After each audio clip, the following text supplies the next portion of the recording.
Welcome to this explainer. Today, we're diving deep into the hidden machinery of the American banking system.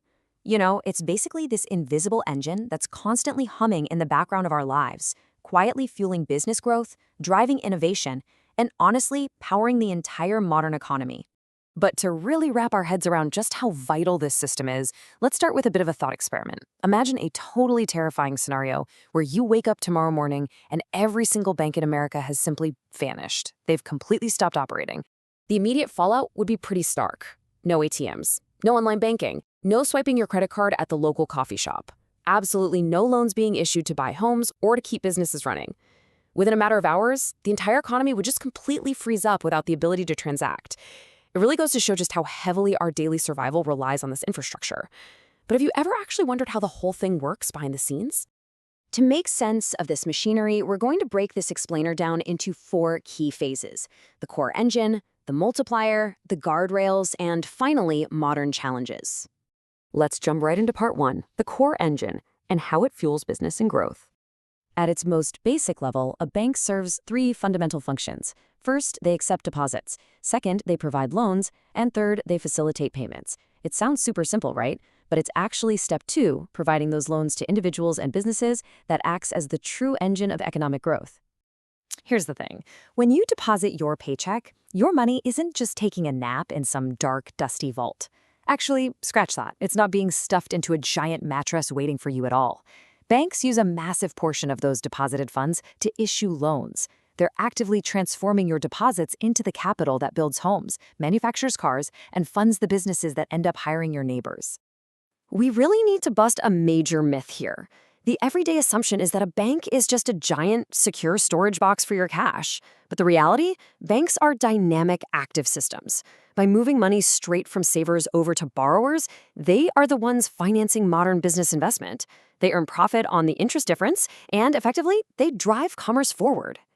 Which brings us to part 2, the multiplier, and how money is literally created. Okay, I want you to picture this. You walk into your local branch and you deposit exactly $1,000. Now this introduces a concept that's absolutely crucial to modern finance: fractional reserve banking. Because the bank knows you probably aren't going to need all your money back tomorrow, they only keep a fraction, just a portion, of your deposit in their reserve. And the rest of it, they lend it out to fuel the economy. This is the exact foundation that allows your single, solitary deposit to mathematically expand. Let's track that $1,000 step by step to see this multiplier in action. You make your deposit, right? The bank holds onto a small reserve and loans the rest to, let's say, a local bakery that really wants to expand. So the bakery takes that loan and buys brand new ovens. The company that sold them the ovens takes that cash and deposits it into their own bank. Then that new bank keeps the small reserve and lends out a portion of that new deposit again. As this repeats over and over throughout the financial system, the total amount of money circulating becomes so much larger than your original $1,000. Your single deposit has literally multiplied to generate massive business investment along the way. It's wild. But moving into part 3, the guardrails, and ensuring stability and trust. Now, you might be wondering, an engine moving this fast and multiplying money this efficiently has got to be inherently risky, right? And you'd be absolutely right. We have to ask a pretty terrifying question. What happens when public panic sets in? What if everyone wakes up and decides they want their cash back on the exact same day? That nightmare scenario has a name. It's called a bank run. When customers lose confidence and all simultaneously rush to withdraw their money, the bank simply doesn't have enough physical cash sitting there in the vault to hand out to everyone. History has shown us time and time again that financial fear can spread like wildfire. And without enough cash on hand, this panic can literally break the entire banking system. That is exactly why governments created safeguards. To prevent a total collapse, the U.S. government steps in with 2 massive safety nets. First up is the Federal Reserve, the central bank that supervises the system and manages the money supply. Second, we have the FDIC, the Federal Deposit Insurance Corporation. The FDIC protects your actual wallet by insuring your deposits up to certain limits, which essentially stops panic dead in its tracks. Think of the Federal Reserve as pulling levers to steer our economy out of danger. If inflation is rising way too quickly, the Fed acts by increasing interest rates. This makes borrowing more expensive, which naturally slows down spending. But if the economy starts to weaken, they just lower the rates. Suddenly, loans are cheap again, which heavily encourages borrowing and revitalizes that crucial business investment we were talking about earlier. But really, what all of this boils down to, the deposit insurance, the federal oversight, it exists entirely to maintain public confidence. Without confidence, the whole math equation of fractional reserve banking just falls apart. Trust is quite literally the ultimate currency. Let's wrap things up with part 4, modern challenges and the future of finance. Because, let's face it, the historical banking system is currently being forced to adapt to a rapidly changing tech landscape. Today, we all expect instant, mobile access to our money.